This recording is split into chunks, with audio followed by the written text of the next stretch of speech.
hurricane season 2022, how long it lasts and what to expect. So the forecasters are saying we should expect above average hurricane season this year. Hurricane season in the Atlantic brings a host of dramatic and dangerous weather, from whipping winds, torrential downpours, power outages, flash floods, and as climate change has been tied to an increase in hurricane intensity, the impacts could continue to worsen. But what exactly does the Atlantic hurricane season 2022 start? How long does it last? And how do hurricanes form? What can people do to prepare in the face of the most dangerous storms on Earth? From hurricane formation science to naming conventions to storm safety tips, this will the guide will run down all you need to know about this year's hurricane season. The 2022 Atlantic hurricane season predicted to bring higher than average activity, meaning more ferocious storms. Even though the National Hurricane Center has forecast an above average hurricane season for this year, the first and to date only named storm of the year, Tropical Storm Alex, emerged 5 days after the season started on June 1st. Hurricanes are tropical cyclones.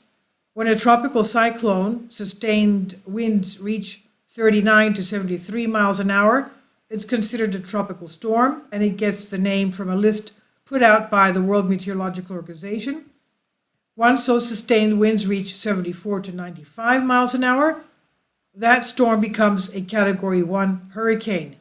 According to the Saffir-Simpson scale, here are the sustained winds linked to Categories 2 through 5. Category 2 is 96 to 110 miles an hour. That's quite fast, obviously. Category 3 is 111 to 129 miles an hour. Category 4, 130 to 156 miles an hour. Category 5, 157 miles an hour or higher. So you can imagine how terrible those storms are. Now, Tropical Storm Alex, June 5th, north of the Abaco Islands, is in northern Bahamas. How do hurricanes form? They are the most violent storms on Earth. According to NASA, at heart, hurricanes are fueled by just two ingredients, heat and water. Hurricanes are seeded over warm waters above the equator, where the air above the ocean surface takes in heat and moisture, and as the hot air rises, it leaves a lower pressure region below. This process repeats as air from higher pressure areas moves into lower pressure areas, heats up and rises, and in turn produces swirls in the air, according to NASA. Once this hot air gets high enough into the atmosphere, it cools off, condenses into clouds, and now a growing swirling vortex of air and cloud grows and can become a thunderstorm. So the first condition needed for hurricanes is warmer waters in the Atlantic Ocean, which cause a number of other conditions favorable to hurricanes. When the waters are warmer, it tends to mean you have lower pressures. It means a more unstable atmosphere, which is conducive to hurricanes intensifying, said Phil Klosbach, atmospheric scientist at Colorado State University. He says these thunderstorms, which are the building blocks of hurricanes, are better able to organize and get going. Another key factor, wind shear, or the change in wind direction with height into the atmosphere, Klosbach said. When you have a warm tropical Atlantic, you have reduced levels of wind shear. When you have a lot of wind shear, it basically tears apart the hurricane. Now, how climate patterns affect hurricanes? The individual ingredients for hurricanes, however, don't pop up at random. They're guided by larger weather systems. There are two dominant climate patterns that really control the wind and pressure patterns across the Atlantic, said Gary Bell, lead seasonal hurricane forecaster for NOAA's Climate Prediction Center in Washington, D.C. The first is El Niño-La Niña cycle. During an El Niño, in which ocean water around the northwestern coast of South America becomes warmer than usual, Atlantic hurricanes are suppressed, while La Niña creates more favorable conditions for hurricanes, Bell said. The second climate pattern is the Atlantic Medi-Decadal Oscillation, AMO, which is, as the name implies, a trend that lasts anywhere from 25 to 40 years and is associated with warmer waters in the Atlantic and stronger African monsoons, Bell said. When this pattern is in its warm phase or a warmer tropical Atlantic Ocean, we tend to see a stronger hurricane pattern for decades at a time. A warm phase AMO conductive to the hurricanes prevailed between 1950 and 1970 and since 1995, Bell said. Hurricane outlook this year. The 2022 Atlantic hurricane season officially started June 1st and will run until November 30th. In the Eastern Pacific Ocean, hurricane season begins May 15 and ends November 30th, according to National Weather Service. But most of these storms hit during peak hurricane seasons, August and October, on both coasts, according to NOAA. The Climate Prediction Center classifies hurricane seasons as above normal between 12 and 28 tropical storms and between 7 and 15 hurricanes.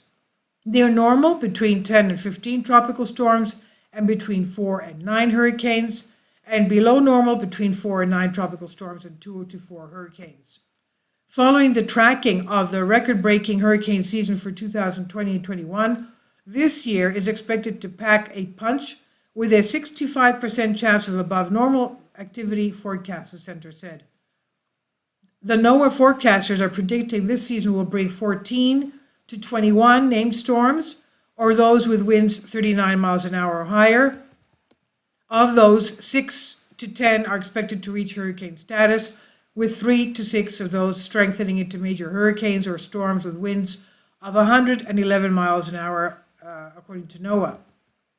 To make their predictions, scientists analyze a host of factors, from wind speed to sea surface temperatures, because El Niño-La Niña cycle typically materializes in summer or early fall. Forecasts done too early have limited meaning, Bell said. Yes, on average, the world is seeing stronger tropical cyclones, a term that encompasses fast-rotating storms such as hurricanes and typhoons, more often than in decades past, according to an analysis of 4,000 tropical cyclones from 1979 to 2017. Researchers concluded in 2020 that due to global warming, these storms are not only getting stronger, but we're experiencing the strongest of the pack more frequently. In another study, scientists discovered that compared with 6 decades ago, hurricanes that blast Bermuda are twice as strong. They reported online March 2nd, 2021 in the journal Environmental Research Letters.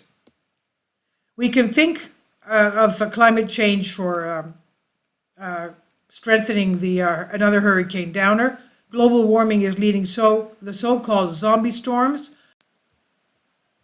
or those that peter out and then get refueled to sort of rise from the dead.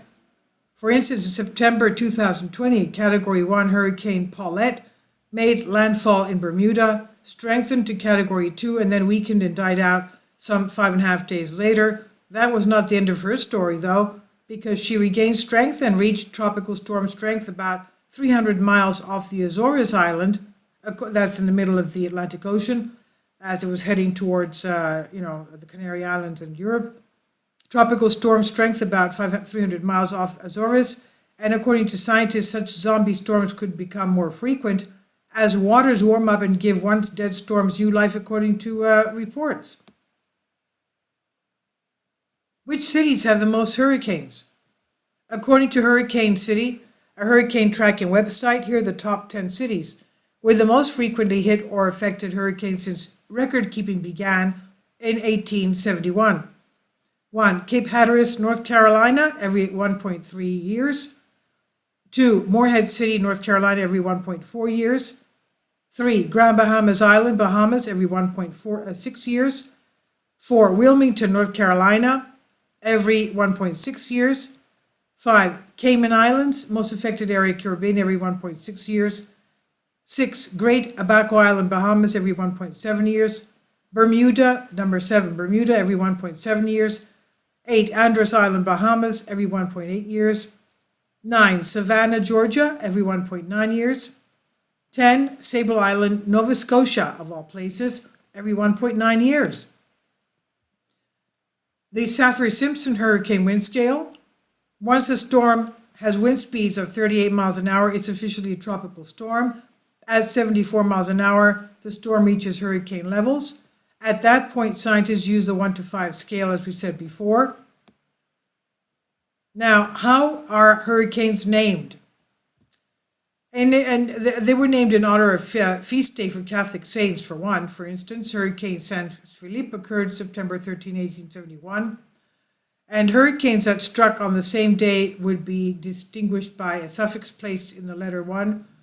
But, however, by the 1950s, the naming conventionally changed, and in the U.S., hurricanes were given female names based on international alphabet, according to NHC. The practice of calling storms by female names was only abandoned in 1978. Now, experience shows that the use of short, distinctive names, as is written as well as spoken communication, is quicker and less subject to error than the older ones. Now, if a storm was so devastating it used the name again would be insensitive, the group meets and agrees to strike the name from the list. Now, for the 2022 Atlantic season, meteorologists prepared the following list of names for storms in the North Atlantic, Caribbean, Gulf of Mexico: Alex, Bonnie, Colin, Danielle, Earl, Fiona, Gaston, Hermine, Ian, Julia, Carl, Lisa, Martin, Nicole, Owen, Paula, Richard, Shari, Tobias, Virginie, and Walter. How to prepare for a hurricane. Stay safe during hurricane season. Have a plan. People can plan for hurricanes using simple guide at ready.gov. You have to work them out for all family members and for those animal lovers as well. The plan includes figuring out how to determine whether it's safe to hunker down at home during a storm or whether you're in an evacuation zone. If so, there is a likely specific route you should take in the event of an evacuation. Family members often have trouble reaching each other during hurricanes, so determine a preset meeting point and protocol can be helpful. Now, during a storm, pets should be leashed and placed in a carrier. How to storm-proof your home. Anyone who lives in a hurricane-prone area would do well to protect their property in advance of a flood, because hurricanes, of course, can often cause damage when trees fall on property. Other easy step to make sure rain gutters are fixed and in place and free of debris. Reinforcing wood doors, roof doors, windows, including a garage door, is also important. Power generators can also be an important tool if your power is cut off for a long period of time.